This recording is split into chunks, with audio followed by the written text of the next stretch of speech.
વાલા ધર્મજનો, પ્રભુ ઈસુની જય. પ્રભુનો આશીર્વાદ ચેનલમાં હું ફરી એકવાર આપ સૌનું સ્વાગત કરું છું. પ્રભુએ ફરી એકવાર પ્રાર્થનાને આપણને યોગ્ય ગણ્યા છે. પ્રાર્થના કરવા માટે સમય પ્રભુએ આપ્યો છે અને પ્રભુએ ફરી એકવાર એનો પ્રેમ આપણી પર વરસાવ્યો છે આ પ્રાર્થના થકી. તો આજનો આખો દિવસ પ્રભુ આપણને સાચવવાના છે.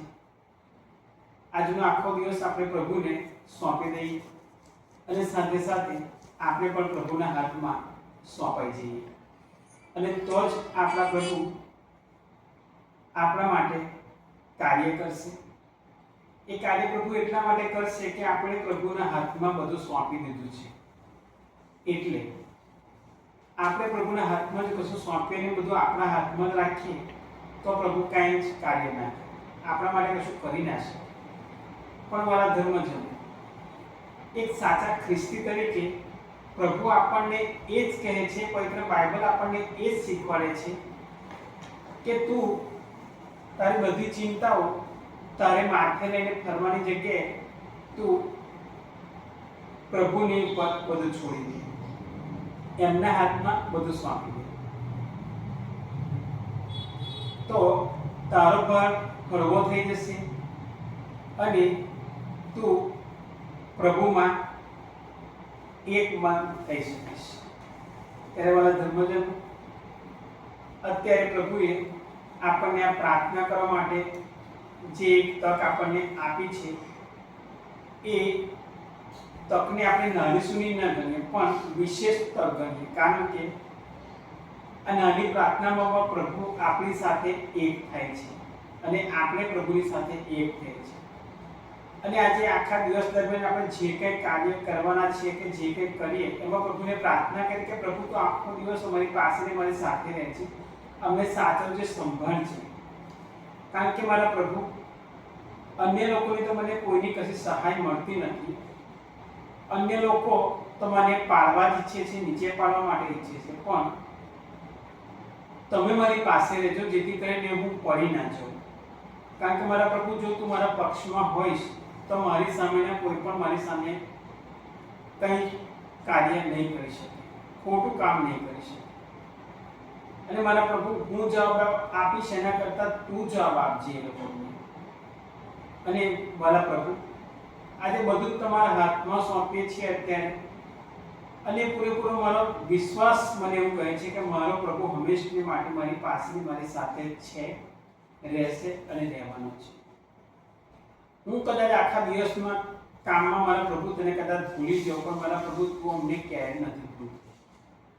એક સવારની પ્રાર્થના કરેલી આખો દિવસ મારા પ્રભુ તું ક્યારેય ભૂલતો નથી, તું અમને સાચવે છે અને સંભાળે છે. એ માટે તમારો વિશેષ આભાર માનીએ છીએ. ત્યારે મારા ભક્તજનો, આજે પ્રભુએ આપણને એક સુંદર મનન ચિંતનનો વિષય આપ્યો છે અને એ શુભ સંદેશ માથીનો 6થો અધ્યાય કરી 19 થી 23 સુધી, એમાં 19 થી 21મી કડી વાંચું છું. આ પૃથ્વી ઉપર તમારી સંપત્તિનો સંગ્રહ કરશો નહીં, જ્યાં કીડા અને કાટ ખાઈ જાય, પણ તમારી સંપત્તિ સ્વર્ગમાં સંધી રાખજો, જ્યાં કીડા કે કાટ ખાઈ ન જાય અને ચોર ખાતર પાડીને ચોરી ન જાય. કારણ જ્યાં તમારી સંપત્તિ હશે ત્યાં જ તમારું હૃદય પણ હશે. મારા ધર્મજનો, તમે સાંભળ્યું, પ્રભુ એવું કહે છે કે તમે સંપત્તિ ભેગી ના કરશો. આ સંપત્તિને કાટ લાગી જશે, એને કીડા ખાઈ જશે અને કદાચ સંપત્તિ વધારે ભેગી કરશો તો કદાચ ચોર આવી અને લૂંટી પણ જાય. બાઇબલ એવું કહે છે. તો આપણે, પ્રભુ આપણને આજે કહે છે સંપત્તિનો સંગ્રહ આપણે નથી કરવાનો. હા, આપણે એવું પણ નથી કે કશું ન કરીએ, હાથ પર હાથ ધરીને બેસી રહીએ. પ્રભુ એવું નથી કહેતા. પણ સંપત્તિનો સંગ્રહ ના કરશો એટલે એ રીતે પ્રભુ કહે છે કે તમારે જેટલું જરૂર છે એટલું તમને આપવાનો જ છે. તો તમારે વધારે નાણાંની પાછળ કે ધન સંપત્તિની પાછળ દોડવાનું નથી. એ તમને ઊંઘવા નહીં દે. કારણ કે જો તમારી પાસે સંપત્તિ વધારે પડતી હશે, જોઈએ એના કરતાં વધારે છે, તમને ઊંઘ નહીં આવે. તમારું ધ્યાન ત્યાં જ સંપત્તિ પર જ રહેવાનું.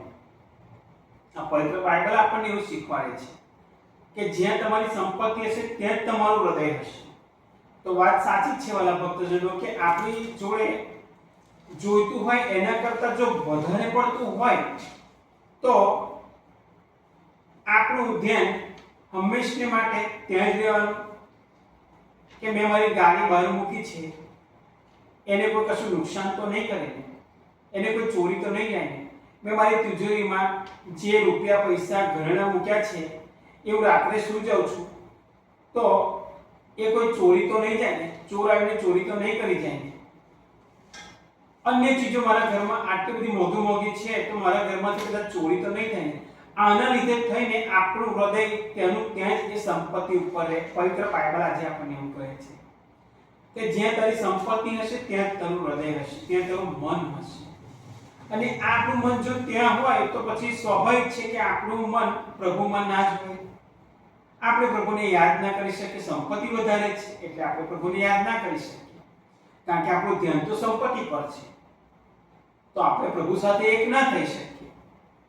તો આજે પ્રભુ આપણને એટલા માટે કહે છે કે જો મેં તને જરૂર પૂરતું આપેલું છે, તારે જેટલી જરૂર છે મેં તને પૂરું પાડ્યું છે, તો તારે વધારે કશાની પાછળ દોડધામ કરવાની નથી. આ દોડધામ એટલા માટે પ્રભુ કરવાની ના પાડે છે કે કદાચ આ દોડધામમાં આપણે પ્રભુથી વિખુટા થઈ જઈએ, પ્રભુને ભૂલી જઈએ કદાચ. અને પ્રભુ એવું નથી ઈચ્છતા કે મારો દીકરો કે મારી દીકરી મારાથી વિખુટા થઈ જાય એ સંપત્તિના લીધે. અને આ સંપત્તિમાં પ્રભુ એવું કહે છે કે કાટ લાગી જશે, કીડા પડી જશે.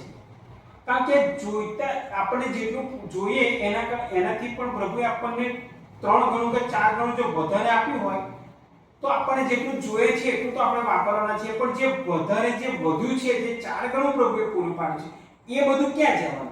એ બધું પડી રહેવાનું. એટલે પ્રભુ એવું કહે છે કે એને કાટ લાગી જશે ને કીડા ખાઈ જશે. અને આ બધી વસ્તુ કશા કામમાં આપણા નહીં આવે. આ સંપત્તિ આપણને સુખ કે ચેન ખરીદી ના આપે, આનંદ ના ખરીદી આપે, શાંતિ ખરીદી ના આપે.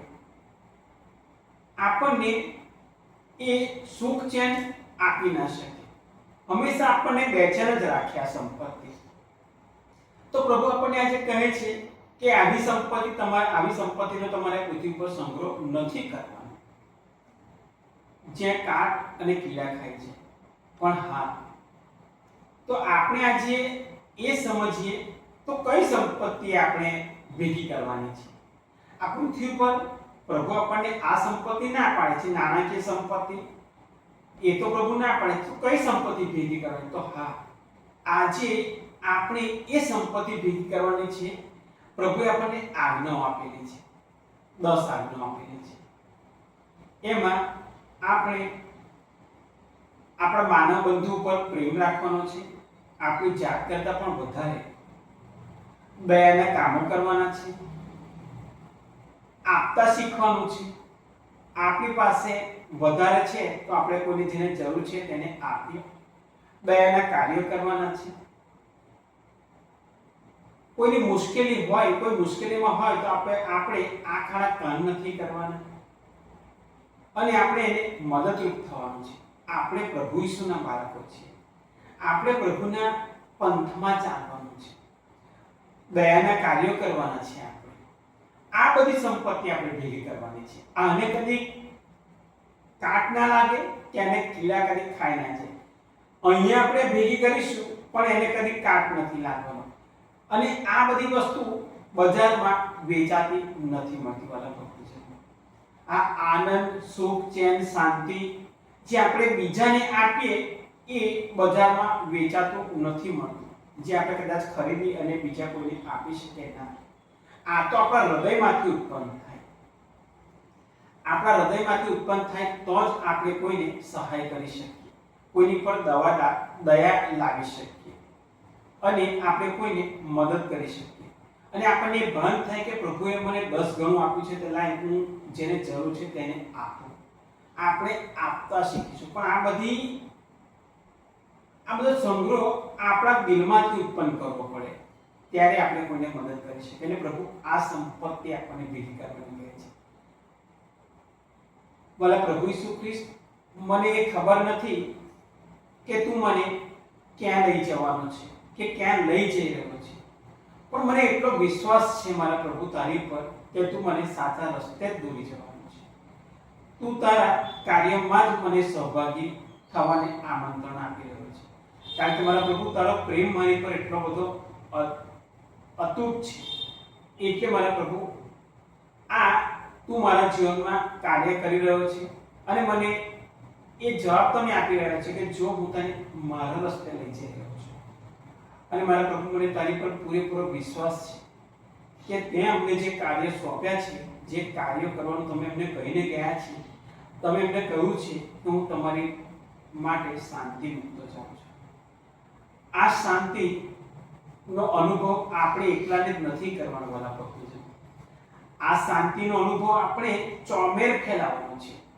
બધાને શાંતિ આપણે થોડી થોડી આપવાની છે. એ શાંતિ કેવી રીતે આપણે આપી શકીશું? એ શાંતિ આપણે એ રીતે આપી શકીશું, આપણા કાર્ય થકી. આપણે રસ્તામાં જતા હોય અને આપણને કોઈ સામે મળે તો આપણને એ વ્યક્તિ સામેથી જોઈને ખુશ થઈ જાય, આનંદમાં આવી જાય અને આપણને ભેટી પડે, ત્યારે આપણે જાણવું કે હું ખરેખર મારા પ્રભુના કાર્યો કરી રહ્યો છું. કારણ કે તમે વિચાર કરો કે એને કેટલો બધો આપણી પર પ્રેમ હોય, કેટલો વિશ્વાસ હોય આપણી પર, કે આ વ્યક્તિને હું કદાચ કશું કહીશ તો મને ના નહીં પાડે. અને ત્યારે એમાં માન આપણું નહીં પણ આપણા પ્રભુનું માન વધે છે. અને આપણે આપણા પ્રભુનું માન વધારવાનું છે, ઘટાડવાનું નથી. અને મારા ભક્તજનો, પ્રભુ હંમેશની માટે આપણી પર નજર રાખે છે કે મારા દીકરાએ કે મારી દીકરીએ આજે મારા નામને શોભે એવું કાર્ય કર્યું છે ખરું. અને જો આવું આપણે કરીશું, પ્રભુના નામને શોભે એવું કાર્ય એક પણ કરીશું આખા દિવસમાં, તો તમે વિચાર કરો કે આપણો પ્રભુ ઈસુ ખ્રિસ્ત કેટલા બધા એમના સ્વર્ગધામમાં ખુશ થતા હશે. એ જો આપણી પર એટલો બધો પ્રેમ રાખતા હોય કે 99 ઘેટાને છોડીને જો એકની પાછળ પડતા હોય, જો એ એનો એટલો બધો પ્રેમ આપણને બતાવતો હોય વાલા ભક્તજન, તો આપણે પણ પ્રભુને કહીએ કે મારા પ્રભુ, જેમ તમે 99 છોડીને એકની પાછળ પડી જાઓ છો, તેમ મારા પ્રભુ હું પણ આખા દિવસમાં કંઈ નહીં તો એક તારા નામને શોભે એવું એક સારું કાર્ય કરીશ, જેથી કરીને રાત્રે સૂઈ જાઉં તો મને મારા જીવને શાંતા મળે, ચેન મળે અને હું મારી જાતને એ જવાબ આપી શકું કે મેં મારા પ્રભુના નામમાં અને માનમાં એક આજે સારું કાર્ય કર્યું છે. એ સારું કાર્ય એક જ દિવસ પૂરતું નથી કરવાનું. આપણે આ પૃથ્વી પર આપણે છીએ ત્યાં સુધી પ્રભુના નામમાં સારા કાર્યો કરવાના છે, કરવાના જ છે. તો જ આપણે સાચા અર્થમાં આપણા પ્રભુ ઈસુના બાળકો બની શકીશું. તો આપણે આજે બધા જ સંકલ્પ કરીએ કે એક દિવસમાં કંઈ ના થાય તો કંઈ નહીં, બીજું કશું પણ ના કરી શકો તો કોઈ વાંધો નથી, પણ એક પ્રભુના નામને શોભે એવું કાર્ય કરું, જેથી કરીને મારા પ્રભુએ મને કીધું છે મારે સંપત્તિ ભેગી કરવાની છે. કાલે આ સંપત્તિ મને પ્રભુ ઈસુના ચરણોમાં જ્યારે એની સામે હું એની સામે જઈને મને ઊભું રહેવાનું છે, ત્યારે આ બધી સંપત્તિ એના ચરણોમાં ઠાલવી શકું. અને આ સંપત્તિનો ઢગલો જોઈને મારો પ્રભુ ઈસુ ખ્રિસ્ત મને એવું કે આવ મારા દીકરા, મારા ખોરામાં બેસી જાય. આ પ્રાર્થના અમે મારા પ્રભુ ઈસુ ખ્રિસ્ત દ્વારા કરીએ છીએ. આમીન.